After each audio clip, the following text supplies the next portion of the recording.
नमस्कार दोस्तों, आज मैं आपको सुनाऊंगा एक बाज की कहानी। एक बार की बात है, एक राजा था और उसके पास एक बाज था। राजा उस बाज से बहुत प्यार करता था, लेकिन राजा का वह बाज उड़ता नहीं था। राजा उसे जब भी अपने महल से उड़ाने की कोशिश करता तो वह बाज एक पेड़ पर जाकर बैठ जाता और वहां से कुछ देर बैठकर वह बाज फिर से राजा के पास वापस आ जाता था। हर बार ऐसा ही होता, वो बाज हमेशा उस पेड़ पर जाकर बैठ जाता और वहां से उड़ने का नाम ही नहीं लेता। अब राजा उस बाज को हवा में उड़ता हुआ देखना चाहता था, तो उसने गांव वालों से कहा कि जो भी मेरे इस बाज को उड़ाना सिखाएगा उसे मैं बहुत ही कीमती इनाम दूंगा। एक फकीर राजा के दरबार में आता है।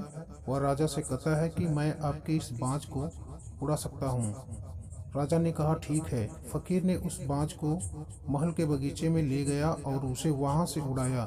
वह बाज फिर से उसी पेड़ पर जाकर बैठ गया और फिर से कुछ देर के बाद वह बाज उस पेड़ से वापस नीचे उतर गया। अब फकीर के साथ भी बार बार वही हो रहा था जो राजा के साथ होता था। फकीर बार बार उस बाज को उड़ा रहा था और वह बाज उसी पेड़ पर जाकर बैठ रहा था। फकीर को देखकर महल के सैनिक भी उस पर हंस पड़े और सोच रहे थे कि यह फकीर भी थोड़ी देर कोशिश करेगा और परेशान होकर यहाँ से चला जाएगा। लेकिन वो फकीर हार मानने वालों में से नहीं था। उसने सैनिकों से कहा कि इस पेड़ को ही काट डालो। अब यह सुनकर सारे सैनिक हैरान हो गए, इतने बड़े पेड़ को हम कैसे काट डालें। फकीर ने यह बात राजा से कही और राजा के कहने पर उस पेड़ को काट दिया गया। अब उस फकीर ने फिर से राजा के सामने उस बाज को उड़ाया। बाज थोड़ा ऊपर उड़ा और उस पेड़ को ढूंढने लगा, लेकिन पेड़ तो अब कट चुका था। बाज को पेड़ कहीं भी नजर नहीं आया और वह बाज आसमान में उड़ता गया और आसमान में ही महल के चारों ओर चक्कर लगाने लगा और शाम होने पर वह वापस आ गया। यह देखकर राजा ने फकीर से कहा कि तुमने यह कैसे किया? तुमने इतनी जल्दी इस बाज को उड़ाना सिखा दिया। तभी फकीर ने मुस्कुराते हुए राजा से कहा कि महाराज, मैंने बाज को उड़ना नहीं सिखाया। बाज तो पैदा होते ही उड़ना सीख जाता है। मैंने तो सिर्फ उसके पंख को हटाया है। वह जो पेड़ था जो उस बाज के आराम करने की जगह थी, उसका कंफर्ट जोन था, और जैसे ही पेड़ हटा तो उसने आसमान को ही अपना कंफर्ट बना लिया, दूसरे बाजों की तरह। और अब आप जब भी इस बाज को उड़ाएंगे यह आसमान में ही उड़ेगा। सेम ऐसा ही हमारे साथ ही होता है। हम भी हमेशा अपने कंफर्ट जोन से निकल चिपके रहते हैं, और जब तक वह कंफर्ट जोन हमारे पास में रहेगा तब तक हम उस कंफर्ट जोन से बाहर नहीं निकल पाएंगे।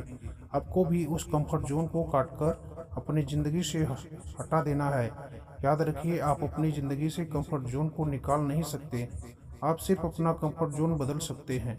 जैसे इस कहानी में पेड़ को कटने के बाद उस बाज ने अपना कंफर्ट जोन आसमान को ही बना लिया, उसी तरह अगर आप पढ़ाई नहीं कर पाते तो जरूर कोई ना कोई ऐसी चीज़ है जिसने आपको रोक कर रखा है। वो आपका मोबाइल हो सकता है, वो आपके दोस्त हो सकते हैं। तो इन चीज़ों को अपनी ज़िंदगी से हटाकर पढ़ाई को ही इंटरेस्टिंग बना लीजिए और अपना नया कंफर्ट जोन भी उसे ही बना लीजिए। ये जो जितने भी टॉपर लोग होते हैं उन्हें देखकर लोग सोचते हैं कि यह लोग पढ़ाई कैसे कर पाते हैं, इतने इतने घंटों, सारे घंटों तक यह पढ़ाई कैसे कर पाते होंगे। इसका सिर्फ एक ही कारण है, उन लोगों ने पढ़ाई को ही अपना कंफर्ट जोन बना लिया है। अगर आपने भी अपना कंफर्ट जोन पढ़ाई को बना लिया तो आपको भी पढ़ने में मज़ा आने लगेगा। आप अपने रुकावट वाले कंफर्ट जोन को छोड़कर अपने सफलता वाले कंफर्ट जोन में चले जाएंगे। दोस्तों, अगर आप ऐसे ही मोटिवेशनल कहानी सुनना चाहते हैं तो हमारे इस चैनल को अवश्य सब्सक्राइब करें और अपने मित्रों के साथ ज़रूर शेयर करें। धन्यवाद।